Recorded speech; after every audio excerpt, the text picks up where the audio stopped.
Hey everyone, thanks for tuning in to another Sacred Mountain Battle Report.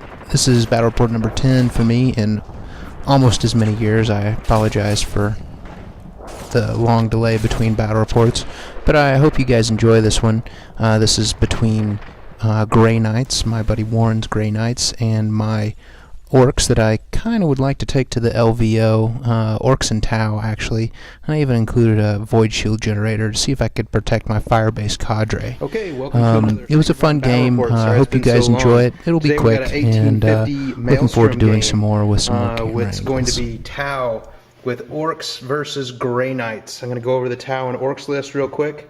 I have a fire-based cadre Tau formation with a classic ion cannon Riptide with smart missile system and stem injectors, early warning override, rail sides with early warning override, missile sides with early warning override, and 6 marker drones.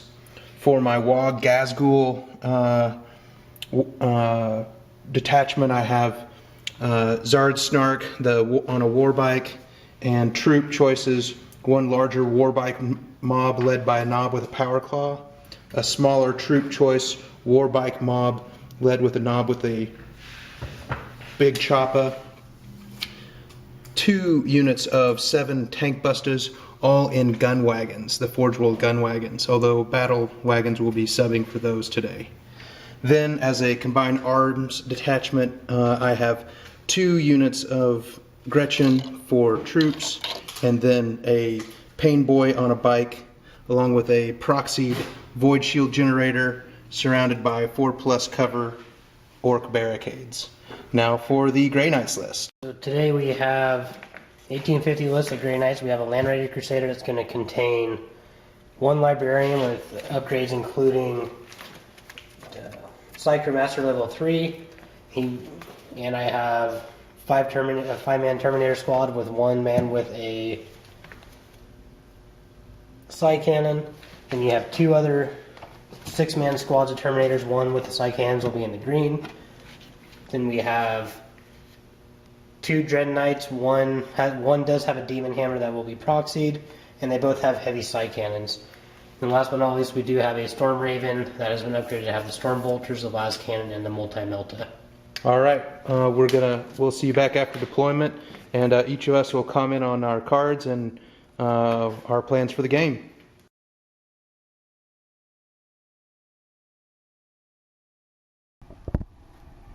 Okay, here's our hammer and anvil deployment. I've deployed fairly close together. I didn't pre-measure to make sure if those were 6 inches apart, so I may have some issues with one eye open. Over here is my Orks. Our objectives are number 3, number 5. Got some grots in there just in case. Number 6. My opponent deployed on top of number 4. Fairly conservatively, this is all he's got out. He's got first turn, and I will attempt to seize on camera. There's 2 and 3. I should also mention that my opponent got the counterattack special rule for his Warlord trait. I have the Rage special rule on Zadsnark, and my beer's just been delivered. Oh, I have a unit of grots in reserve. Okay, here comes the attempt to seize initiative, and it happened. Sorry, bro. Okay, end of turn 1 saw the Orks advance to here. Actually, unfortunately, because of my poor deployment, mistake number 1, these guys had failed a 1-eye open result, so my marker lights didn't get to shoot at all. And my second mistake, my trucks moved up a little too close to that Land Raider, a little too confident, but I did get 3 hull points down on it. One hull point. No, well, it only has 1 hull point remaining. No, it has three remaining. 1 remaining. Oh, did you get 3 down? Yeah, okay. 1 remaining. And but it did move up, deployed its termies, somehow did not blow up my gun wagon. Failed all the overwatch on that. My third mistake, although it didn't make much of a difference, when you're deploying a mega or custom force field, probably should go up the gut. Probably should have put them right in there. his Scryer's Gaze gave him the ability to discard one of his tactical objectives, and he picked up Take No Prisoners, but failed to go off. I had Blood and Guts, but that failed to go off as well. So we're approaching turn 2. Did I forget anything? I guess that's it. Oh, he took only 1 hull point off my gun wagons. Pretty sad. All right, well, we're a bunch of amateurs out here doing some try-hard games, but turn 2 next.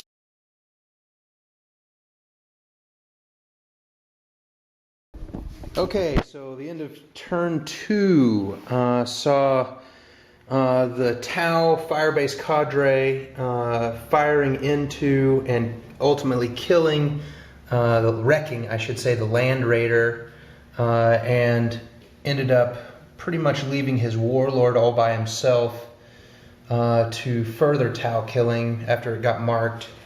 Maybe it was the Tank Busters. It was the Tank Busters that shot into the Land Raider, and then the Tau Firebase cadre killed everybody but the Warlord there. Let's see, and that was, and then my Death Star here, I figured he was going to be deep striking in, so they pulled back a little bit, and then his what's the name of the Scryer's Gaze allowed him to reroll all of his reserves, and so everything came in. His Storm Raven came in, and then no mishaps for any of his deep strikers.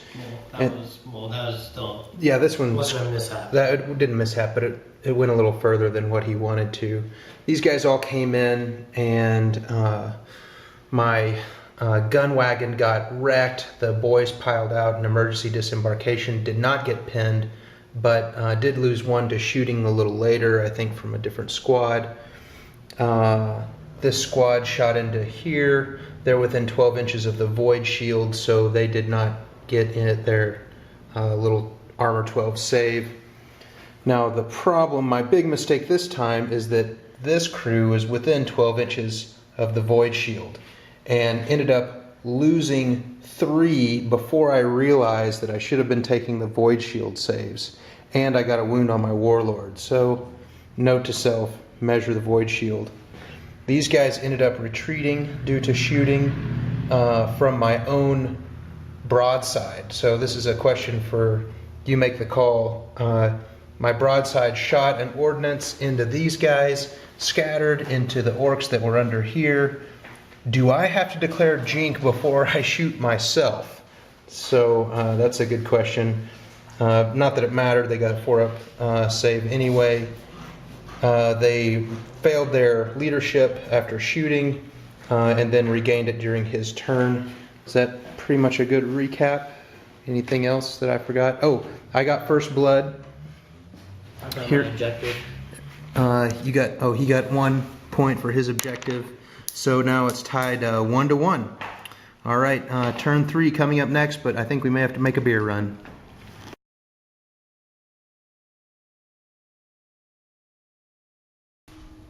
Okay, end of turn 3. Saw a little bit of activity. My Tau, since they couldn't shoot, they retreated a little bit. Void Shield Generator took some shots from the Storm Raven and the Dreadknight in the back. Dreadknight kind of had a little mistake, shot at this squad of Gretchen, and then couldn't place when he tried to assault. Let's see. I ended up almost sweeping or almost killing the Terminators in my turn, but ended up killing them in the subsequent turn of my opponent. This was basically a wash. No. He lost 1 wound. Oh, I guess he needs to take a leadership test here, but he'll make that. This got another hull point. My gun wagon got another hull point taken off, and it is now immobilized. But the Tau are going to be able to shoot. Now in subsequent turn 3, I'll be trying to regenerate my void shields, and I can't believe the Grots kind of were able to stave off the inevitable charge from the Dreadknights. That was pretty impressive. So we're going to move on into turn 4. We're still 1-1. we're going to draw some cards.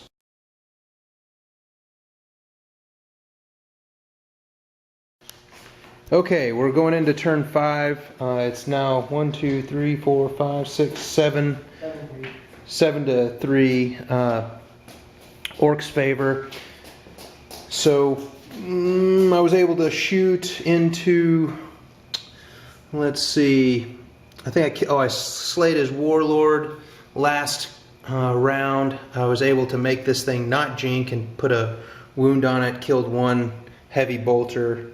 This thing, the GreyKnight, is wrecking my Death Star, but fortunately I was able to pass my leadership test and he wasn't able to sweep it.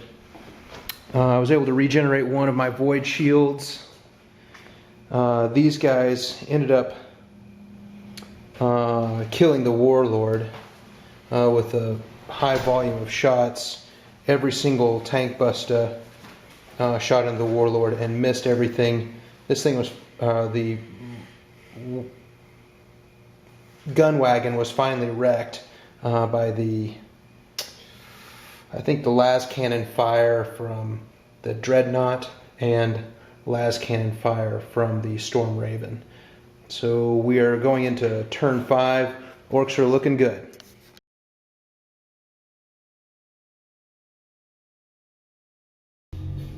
Okay, end of turn 5, saw a Storm Raven that died from marker lights and Tau firing in the back corner.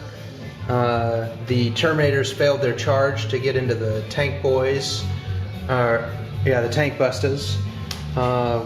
Pretty savvy. The Dreadknight that was here ended up teleporting, scoring 2 points for the GreyKnight player in the back.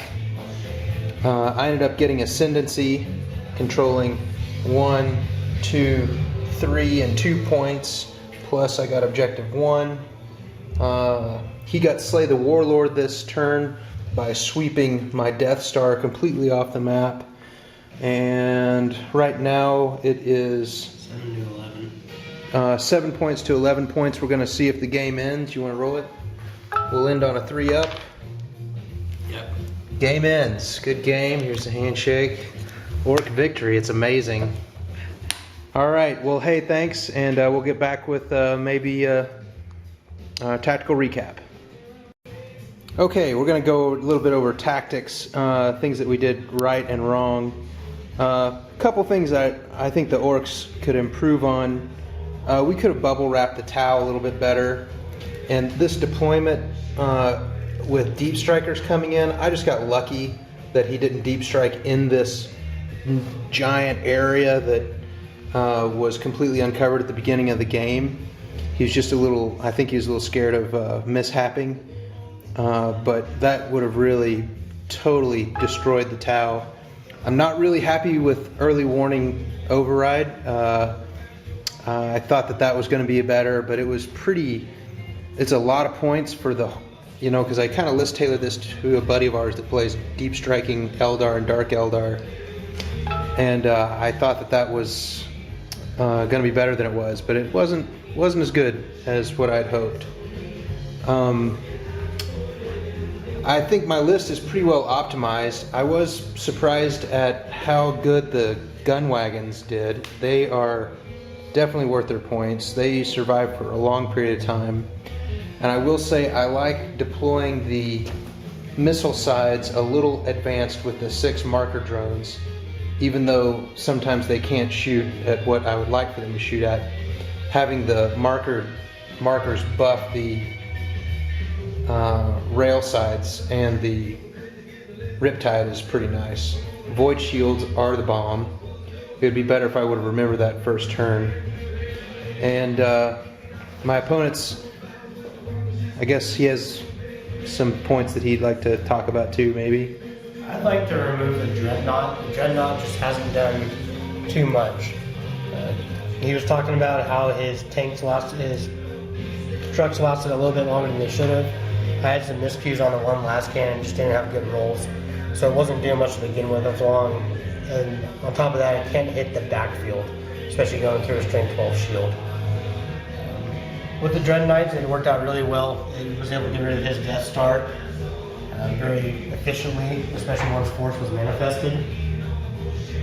A couple misplays I had just from not knowing the game and needing to learn specific tactics. I had some, probably could have potentially had a couple more points than I ended with.